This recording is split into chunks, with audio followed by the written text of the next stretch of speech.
What does one think of when they hear Canada?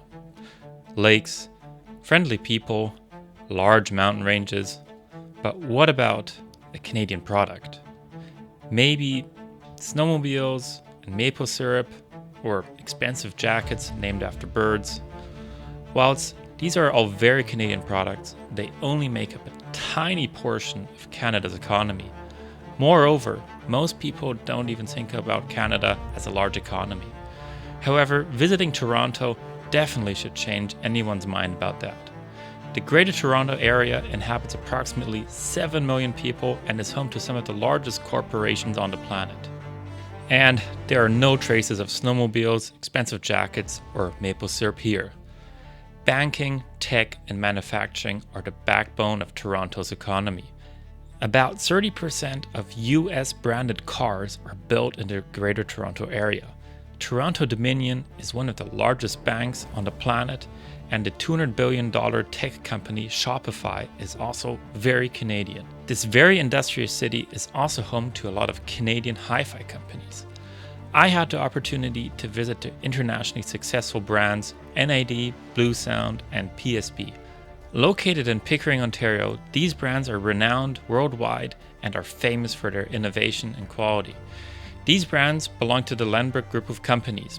I was able to have an exclusive inside look at the company, and I could talk to some key people, including owner and CEO Gord Simmons. In this video, I want to discover what happens at the Lenbrook Group, talk about their brands, and I want to explore what makes these brands uniquely Canadian. Have fun. Sure, my name's Gary Schisler. I'm Quality Assurance Supervisor at Lenbrook and primarily focusing on the BlueWasp family of products. You've already shown me around here a little bit, and I'm very impressed, and I'm always intrigued again and again when I visit companies. It's not always 100% what you expect it to be, right? And when I was about to visit the Lenbrook Group of Corporations, I wasn't really expecting the software development to be so detailed and for it to be so much work. We use it at our store, and we're convinced it's the best software out there. So it should be obvious that there's a lot of work that goes with it, but actually seeing it here is quite impressive. So you're saying, if you're free, how many people work in the software development? Yeah, in quality assurance and software development, it'd be close to 30 to 40 different people. We have a team of about 10 people doing the quality assurance side, testing the software, and working on the different platforms. We have about 10 guys that do hardware work, so bringing up the boards, designing the circuit boards, everything's designed here in Canada. And then the remaining number of people are software developers, primarily in Canada, but also a little bit of a global team. What would you say makes like the BlueWasp software like really unique? Like what sets it apart from competitors? I mean, you've been doing it for a long time as well. I think a lot like that in itself is already like a step ahead of the competition, because you've been doing it for how long? 12 years? I would say over 12 years since the first NAD M50 came out as the very first BlueWasp streaming product. BlueWasp does not drive the products. The actual audiophile architecture drives the products. So when we look at, we wanted to have really good sound quality. So we had the legacy of the NAD amplification side. We wanted to have excellent speaker technology, so the PSB speaker side. And then Bluesound and BlueWasp was really an evolution of a specialized Linux operating system that could do streaming. And when you combine those three things together, when you combine the BlueWasp streaming platform, the NAD amplification, and the PSB speakers, you end up with an excellent product like a Pulse 2i. As a dealer from the outside, this is something that I've always come to understand, is that the variety of the products, going from like a little Bluesound Nano up to rack equipment, up to high-end components that are also interchangeable with the MDC system, is really something quite unique, that there's not really a second company that makes it in such a wide variety. The location here in Pickering, Ontario, we're close to Toronto here. Does that play any role into being a good company for software development? You were mentioning earlier that in Waterloo there's a lot of top tech universities there. Is there a lot of talent coming over there from here? Is there some sort of synergies there? Was the area here? Yeah, I believe there is, and to start, one of the main changes with our products today is they're largely a software play also. We turned largely into a software house for a lot of these things, and it's one of the changes that Lynbrook's been able to do very successfully to move forward into that. When you do that, you need to get the talent that works within that space. You can't do that anywhere. Yeah, the area is known for companies like BlackBerry, Nortel Electronics, Shopify is one of the local companies. And our education system is very focused on high-end software development, so we're able to tap into those resources. Sure. I'm Gord Simmons, and I'm the president and CEO of the Lynbrook Group of Companies. How long has the Lynbrook Group been around now? Is it a bit over 50 years, you said? Yeah, Lynbrook came out of a family business that now stretches back over 100 years. Two brothers ended up then splitting that business, and Lynbrook is the product of one of those streams. How long have you been running the business then? I've been running the business since the early 90s, so now over 30. Well experienced. And yeah, I've been running around here a little bit, trying to get to know the company better, understand a little bit what makes the Lynbrook Group and the group of products here unique, PSB, NAD, and Bluesound. What would you say makes this group of companies or the brands unique? I think the fact that we started life as an importer and a distributor, when we started to get into brand ownership in the mid-1980s with our acquisition of PSB speakers, we believe we brought kind of an interesting perspective into it.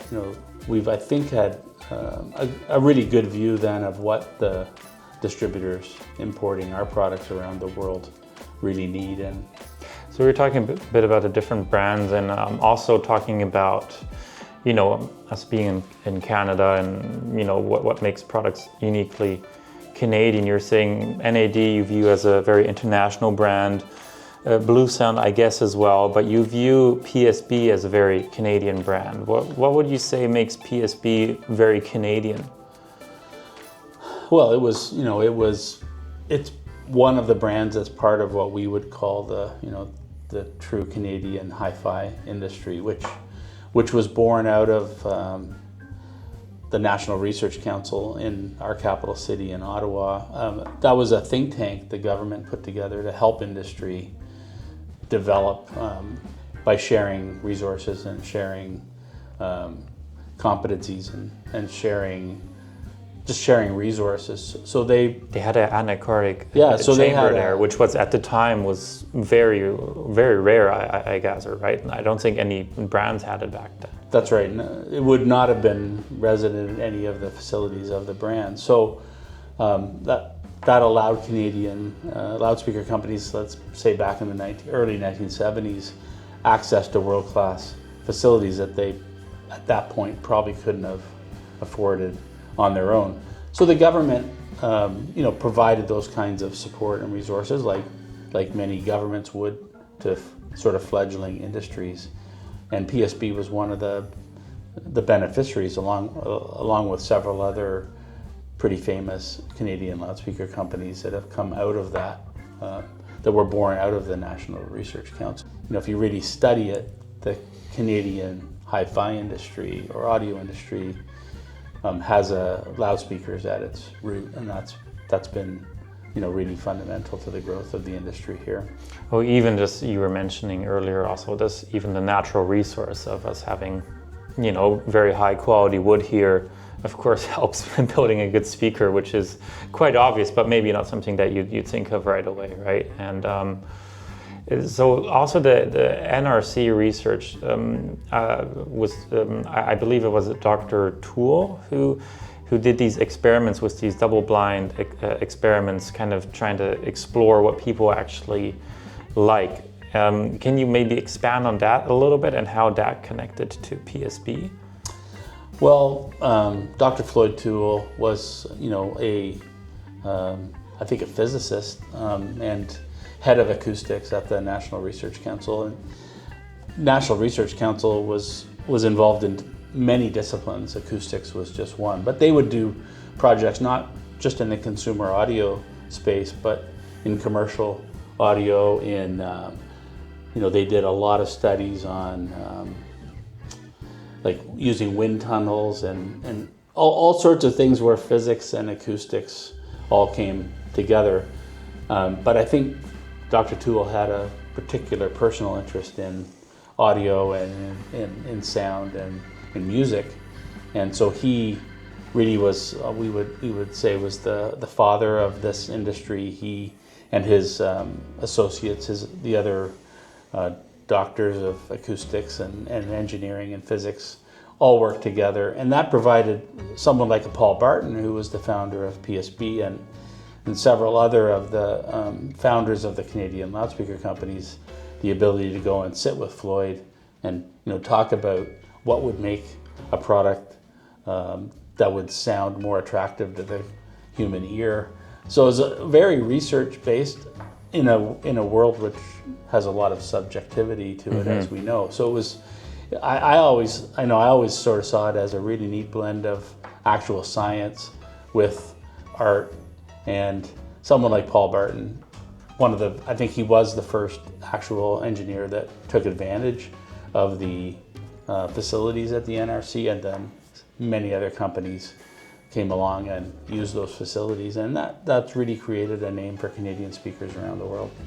Yeah, there's quite a few Canadian companies that were really born out of this. Also, I'm assuming at the time, probably small companies that research helped them grow, or were they already large established companies at the time? I think very much a grassroots industry that became much more professional because of the capabilities at the National Research Council, and really probably sped up the development of the industry much more quickly. I think Canada was a later entry into the audio relatively industry, speaking, for sure, compared to the German manufacturers, the British manufacturers, and many of the West Coast, East Coast American manufacturers. Canada came along and I think built on top of many of the things that were invented and thought of in those countries.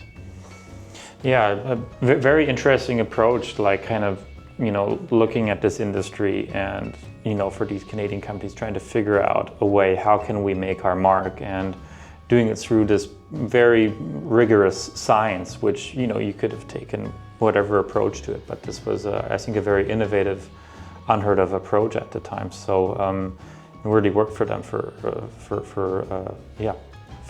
good, right? Yeah, so it really did. I mean, for us today, a brand like Bluesound, all of our PSB acoustics engineers have been very involved in helping to develop that brand as well. So, for us, while we would consider Bluesound maybe a little bit more of a global brand than PSB is, it's born out of the same pedigree, born out of the same research. All the things we learned in PSB, we can carry forward to make the Bluesound products sound as good as they do. Yeah, I mean.